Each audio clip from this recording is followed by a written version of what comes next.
A viewer asked me to compare driving a car to a Class B. It's easy, but here's a long ramble about that. All right, I'm going by a Camping World, but I'm not going into the Camping World. I'm going to the Pilot to get gas. And then after I get gas, I'll ramble. But I ain't gonna show you out the windshield because it's just a wet mess.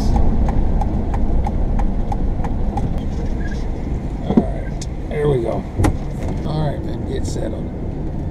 So this is London, Ohio, and there's a Camping World there.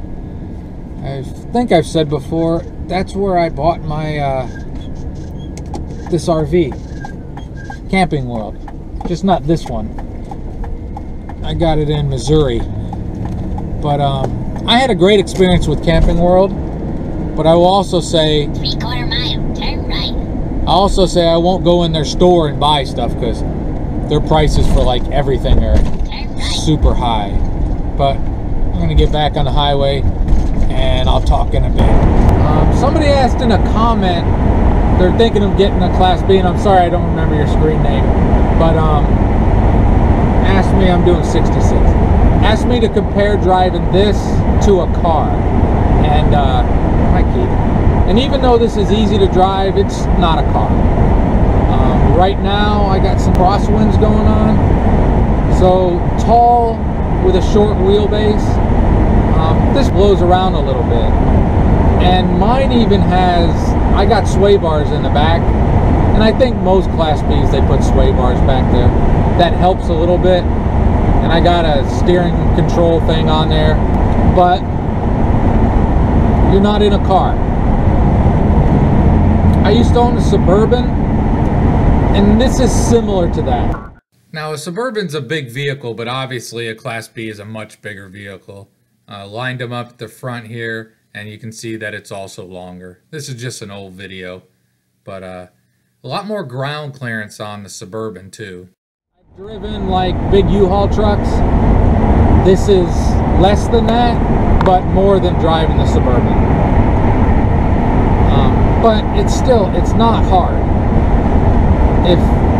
If you have any concerns about driving a bigger vehicle and you're thinking about an RV, this is about as easy as it's going to get for your driving.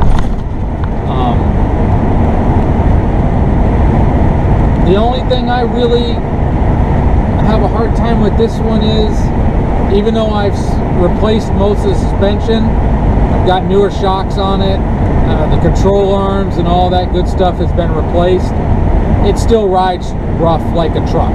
If you buy a brand new one, they don't, they ride nicer. But not $150,000 nicer. So it can ride rough on a rough road. You give it a nice smooth road, it cruises right along. But much bounce is conveyed to you really quick. Now this also has an air ride system, and I've played around with that a bit, and I think I got it set where it helps the most. But you're not driving your car, You're driving something that's pretty heavy, relatively short and tall, so the crosswind's gonna get it, but nothing that terrible. Again, if you're wanting to go RVing and you're looking at what vehicle to get, and if ease of drive is high up on your list, this is about as easy as it gets. You get between this and like a Westie and maybe a truck camper, you can park them anywhere, you can get into tighter spaces, all that good stuff. It's easier to maneuver it around. So don't fret. You can drive a Class B, it's pretty easy. Let's see what else I'm going to ramble about. Right, Keith? Hey, Keith. Yeah? You didn't like all that bouncing, did you? Oh, I said it recently. I also drive, one of the harder things about driving this RV is I have to do it with a cat on my lap. And I weighed Vinny the other day. Not clinical. I got on the scale, and then I got on the scale and did the math with him. And Vinny's 18 pounds. So pretty much on your next trip, get a bag of potatoes out and lay that across your leg as you drive. That'll give you a pretty good indication. But you might want to put some claws on those potatoes too, because that'll tell you a little bit better. So for me, the driving part, that's probably the worst. And I should probably make him ride in a carrier. I would assume after a few months he'd stop crying. But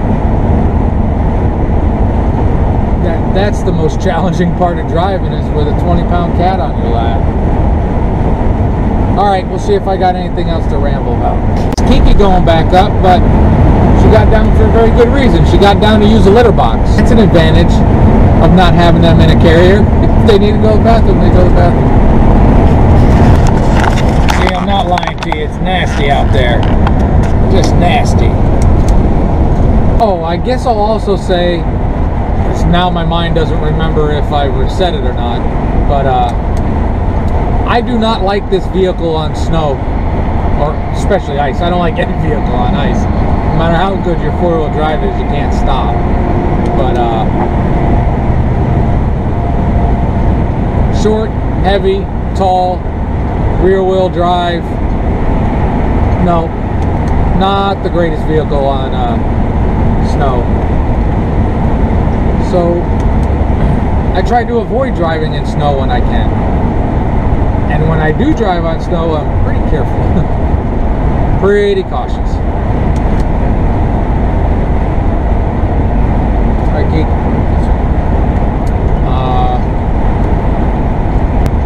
I don't have anything monumental to share. I don't really have too much to say.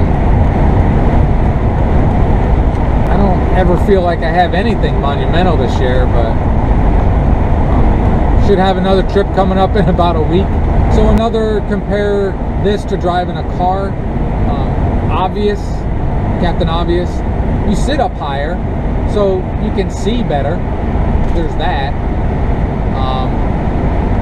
You make people mad because they can't see around you. And mine's pretty easy to back up. I have the window I can look through, my mirror I can see through, and I don't have a backup camera.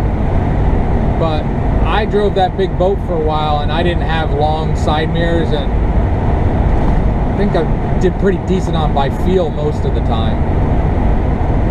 But little things I do is sometimes at campgrounds I'll put reference points out there if I'm backing in, and I especially do that at night. If I get to a place at night, I have a couple lanterns, and I'll get out before I back in, and I'll set the lanterns down so that I've seen the spot and I know it's good in between those, and then I can see those in the mirrors, because otherwise you're just straight blind backing up. So I found that helpful on a few times. Just a couple little lights on each corner in the back can help you. Right, Keek? Keek's coming down. She wants me to be quiet. And since the transmission work in this, I will say I feel it drives better at highway speeds, but it sounds different as it's shifting. That's my head key. That's my head. I don't know if that was in the camera or not. But it doesn't sound bad, but it just sounds and feels different as it shifts. But it just seems to shift at different points than I remember it.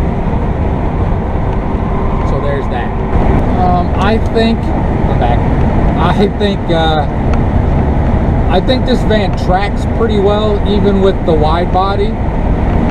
But most of what you hear, if you're looking for a little bit more of a stable ride, the Explorers, anything with a dually in the back, seems to track. Doesn't seem to. They track a little bit better. They're a little bit more stable. This corner's like a van, you know, not like a car. But again, it's pretty easy to drive. The only downside of an Explorer is with 2 extra tires, you got to buy 2 extra tires. But those are they're a great RV. The Explorers are a great RV, and having dualies is a nice feature too. But this does pretty well. It tracks stay straight. It's pretty true. And it's windy, so yeah. And bumpy. So yeah, I think, again, I like to beat a dead horse, but if ease of driving is high on your list of requirements for an RV, Class B, pretty easy. Alright, another thought. This Class B, like most of it like it, doesn't have a lot of ground clearance, so getting back in rough places really isn't as easy as you might think. The couple low spots are protected, but they're still low spots. Where the drain is, the sewer drain, it's pretty low to the ground. So that's a thing about driving these. But you get them too high, then you're like the new Class Bs, you know, they're almost 13 feet tall. Alright, so low ground clearance, that's one. But that gives it a better center of gravity, so there's that. So, I guess in wrapping up, comparing this to driving a car, I'll have to say, the main thing you have to remember is it's not a car. You know, you're not as quick, you're not as nimble, not as maneuverable. You have to drive it like it's a 20-foot van, because that's what it is. I wouldn't call it ungodly slow, but in my car, I choose to push the gas to get out of ways, and driving this, I do the exact opposite. Normally I slow down to avoid stuff. In the car I speed up to get past it, if that makes any sense. I have a pet peeve that I go on about a lot, and this one makes some people get mad. You stay as far right as you can when you're driving any vehicle. You know, you go left to pass things and you move back to the normal lane, to the right lane. I don't spend much time in the other lanes in this. In my car I do. So that's the other thing I guess you get used to. You can be one of those van RV people that are just flying 75, 80, you know, just doing that all the time. But for the most part, you've joined the lower speed class of vehicles out there. You're the past, not the passer, as much as you might have been in your car. I used to go forever in the car with never getting passed. I had a Mustang. I think I literally went years without being passed. And this, I will sometimes turn the GoPro on when I'm getting ready to pass somebody, just to remind myself down the road that, hey, every now and then I do get to pass somebody. So there's that. I'm on changing highways, and you know, you got those ramps, and it corners okay. I'm doing 40,